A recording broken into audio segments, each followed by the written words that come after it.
Thank you very much. Now, so it's now time for the grand finale of the opening plenary. It's time for us to now hear from our chief guest, our chief host, and the Honorable Chief Advisor of the Government of Bangladesh. Ladies and gentlemen, please welcome Nobel Peace Laureate, Professor Muhammad Younus.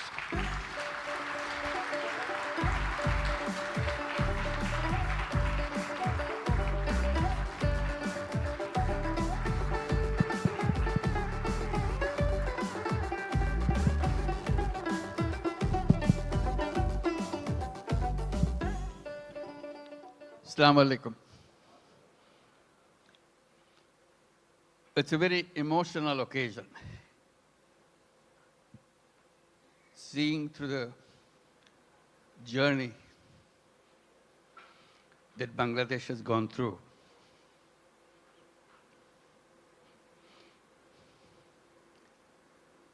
The people who are just presented, they are the heroes of Bangladesh. Let's give another big applause for them.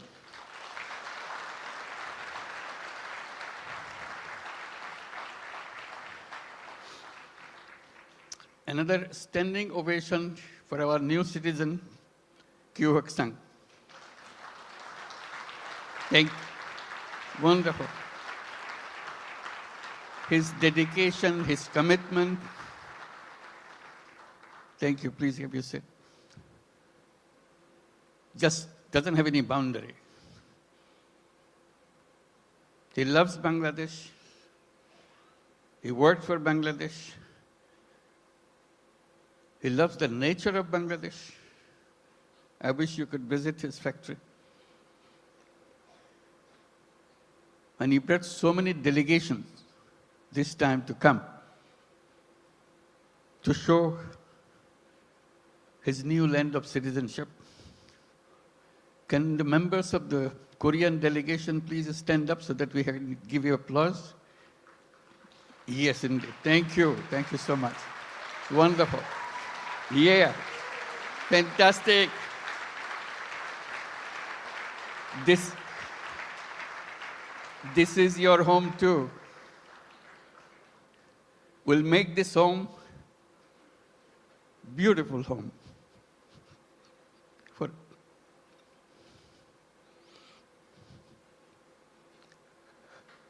seeing them today, it's a journey that we have made the last 50 plus years. I was just remembering when we became an independent country in 1971.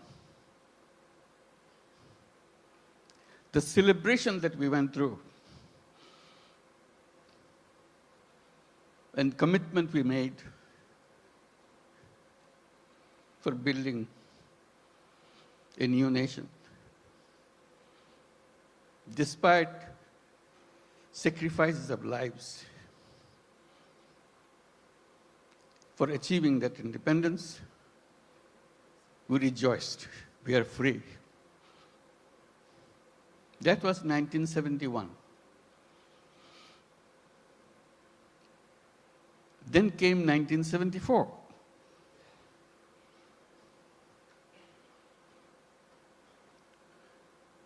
Today we are talking about 180 million people. In 1971, we were just about 1/3 of that size in population. Still the same country. 74 is a year that we cannot forget.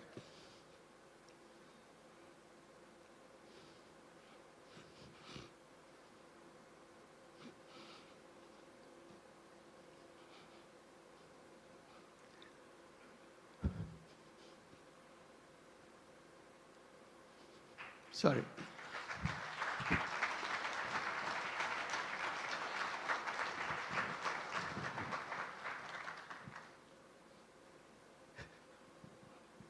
Sorry, my words. I cannot bring my word.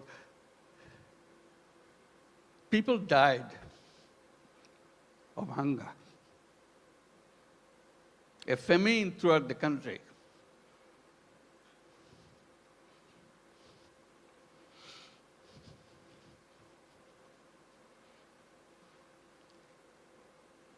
One and a half million people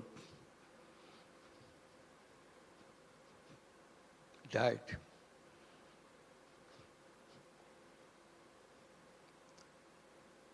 So that was the country we started with.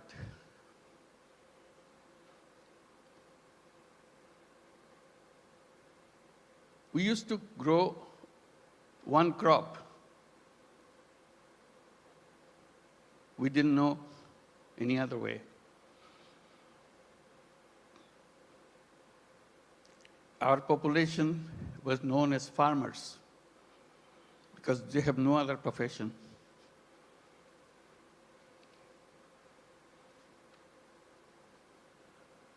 And of them,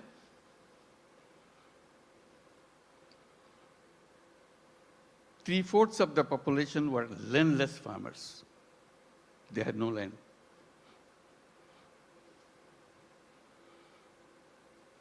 They used to lease in a tiny bit of land from the people who had little bit of land to make a living by one crop. If you heard the word dirt poor,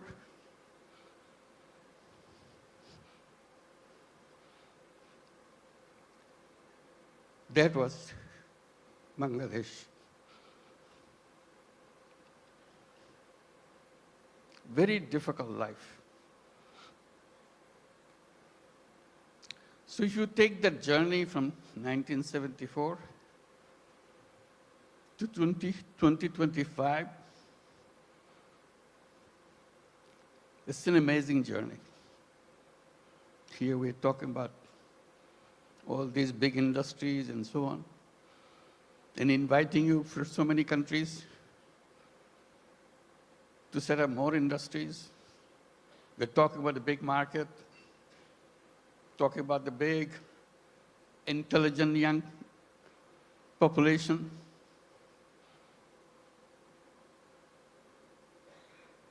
That's Bangladesh. Came a long way in a very short time.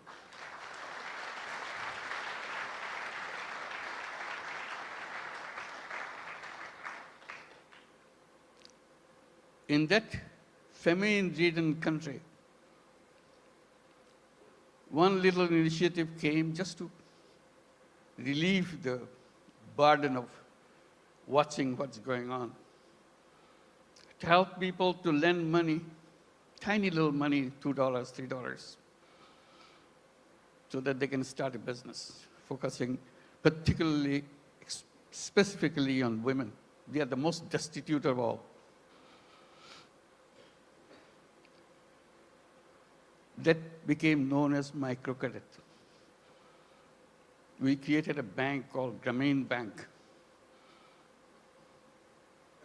Had no idea what this finally will turn out to be. But it turned out to be a global name.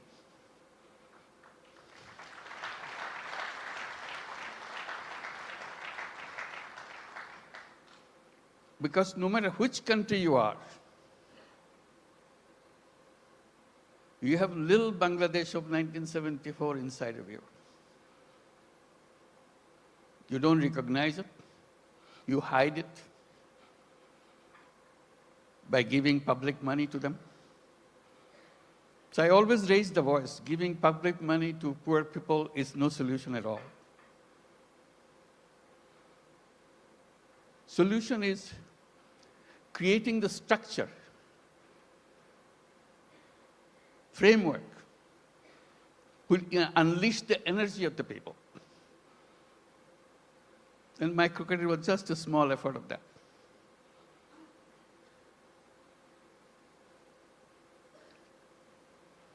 Then a crazy idea came over. When government wanted to issue license for telephone, we had nothing to do with telephone. We didn't have any telephone in the country. Few telephone in the cities. Most of them don't work. So we talked, why don't we apply for a license for telephone company? A crazy idea. Government asked, what do you do with the telephone company? What business you got to do? I said, we'll give it to poor women. They laughed at us. To make a long story short, we got the license. Called it Grameen phone, because we had the Grameen Bank, Grameen phone.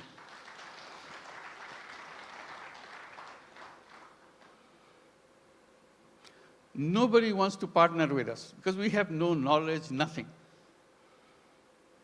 Because Bangladesh is no place for mobile phone. There's no market for mobile phone. Who wants to be partner? So we knock at every door, international doors. Nobody wants to partner. Finally, someone I personally knew in Norway, who happens to be chairman of Telenor. I explained to him, can you help me? I explained why we want to do this and why we want to bring the phone to the women. He took it seriously. But the company board doesn't agree with him.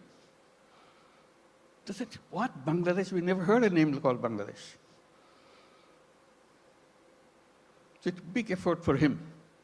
The more board rejects, he comes back again, explain again. Finally, he got it through. The company assessment was, at the peak of this company, you will have 200,000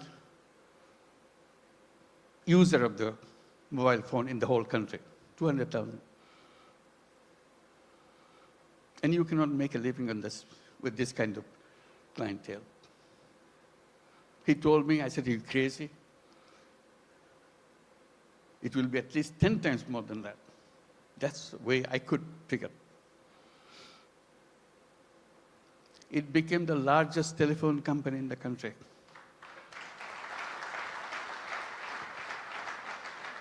And women were the recipient of those telephone handsets. To turn them into what we call telephone ladies, sell the telephone service of the company. Men cannot apply, men cannot get the phone.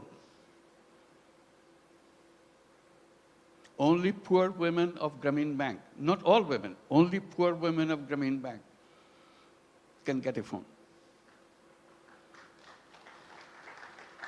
Totally illiterate, has nothing to do, doesn't even know what a phone is. We train them. They started selling the service, saying, if you want to make a phone call to your son in the Middle East, in the meantime, Middle East saga began. So people wanted to talk. It became a roaring business. Soon, 100,000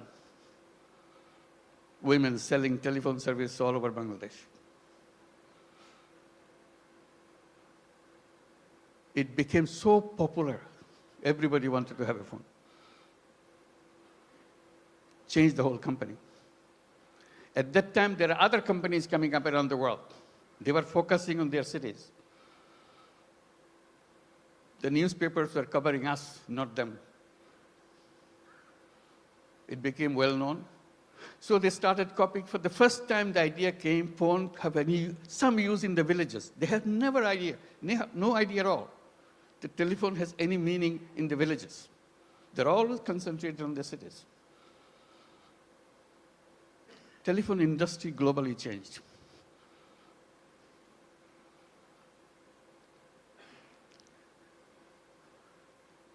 I'm narrating this story a little bit because Bangladesh is a country with crazy ideas to change the world, make things happen.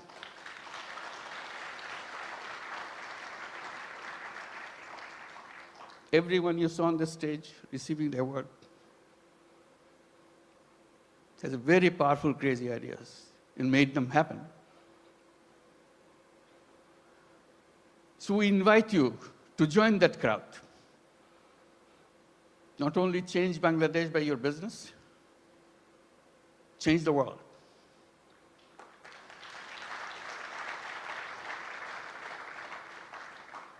I keep reminding people, yes, you want to make profit, go ahead, make profit.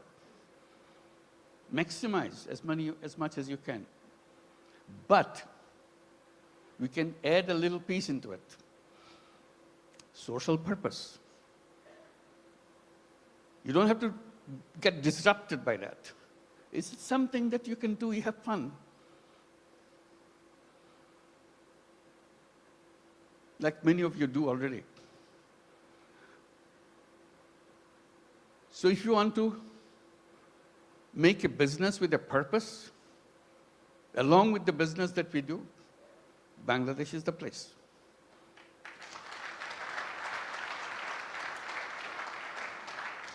You will not know what your business will be like. Why the whole world is following you.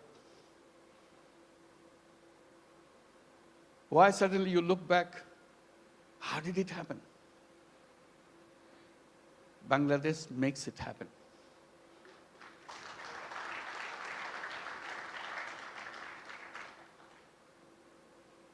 Always people explain how happy you got, you make money, we show the bottom line, fantastic thing.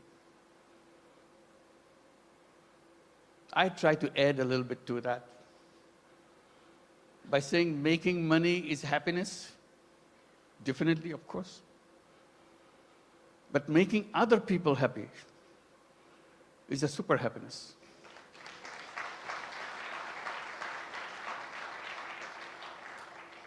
If you have business in Bangladesh, you will have both happiness and super happiness. That you get extra with no cost.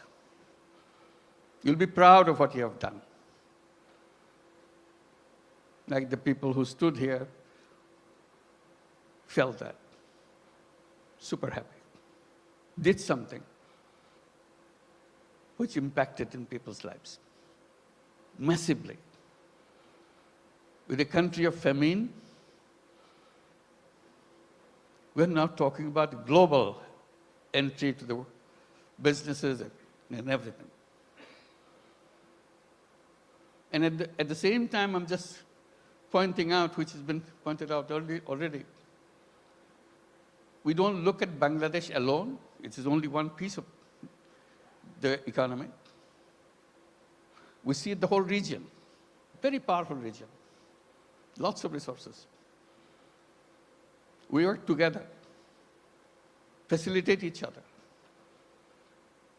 It's not the business to grab everything out of you, it's a competition, you grab things. We twist a little bit. You earn money, but earning money together, changing the life of the people together, is a fun, is something that immeasurable. And each of your company can enjoy that super happiness by expanding and reaching out. Reaching out, the impact that you make, you never explored. Just a little opening does the magic. Changes the world. They said business is the most powerful mechanism by which you can change the world. But we are trained to focus on some so narrow thing, we miss out the world. We can try opening a little bit. And I emphasize by saying, let's create a new civilization where you're wide, we're open, we embrace the world. I underscore by saying we can create a world of 3 zeros. It can be done with the businesses, not by the government. Government cannot achieve that. That's not the function of the government. It's the function of individuals, human beings. We are human beings. We can change the world. And business gives us a big, powerful tool in our hand. And the new civilization, I say, should be a civilization where there'll be no carbon emission. We can do that. That's where the business innovation comes. All we have to do is just pay attention to that side. No carbon emission. It's a self-destructive system if you allow carbon emission to continue. No wealth concentration. It's fun to make money, but wealth concentration is the most dangerous thing to a human being. It will destroy the whole world. And zero unemployment. The young people get excited about it. Because all of you are entrepreneurs, not job seekers. Think like an entrepreneur. Make things happen. And Bangladesh is a place to see that. How suddenly people, we are known as farmers. We're a country of farmers, landless farmers. We didn't have any land, much land, little. Only in the 70s, early 60s maybe, 60s, some crazy young guys from the universities dared to enter into something which is happening in the country because of business interest of other countries, garment industry. They said, why not us? That was the beginning of the garment industry in Bangladesh, those crazy young guys. All the first generation, some of them are already here, came out of that generation. And now moving into the second generation, you heard Naseem, the second generation entrepreneur. That's our history. In 2 generations, second generation is just the beginning. It's still the first generation going on. Topon is here too, I saw him. Where are you? Second generation, I'm sure. So that's the journey of generations. Now, what is the third generation coming up? Are we prepared for that? That's a challenge to all of us. And we talk about second generation, we have to talk third generation a little bigger. Boys and girls. Somehow, in entrepreneurship in the past, women left out. We have some, but very few. But women are as creative, as entrepreneurial as anybody else.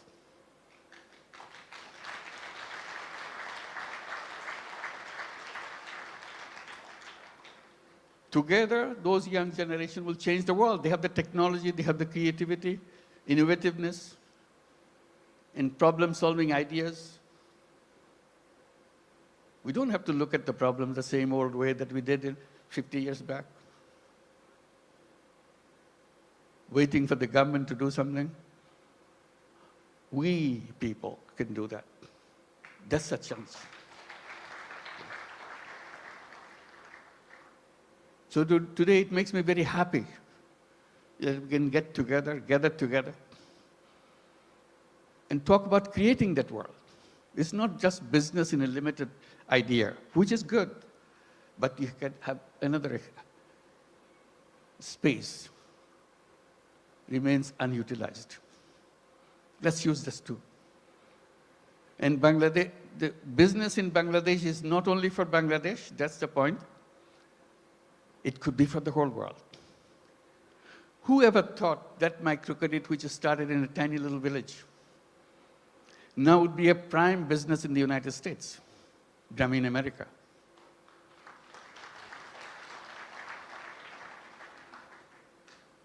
millions of women take money from Grameen America.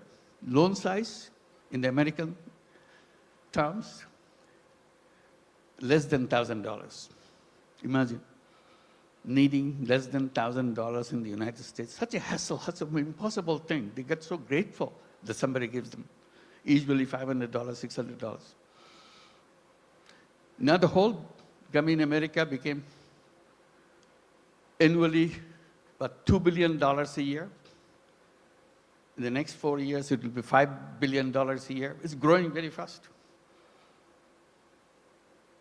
So little things. In that sense, Bangladesh ground is very fertile. You put a little bit of seed, it becomes global.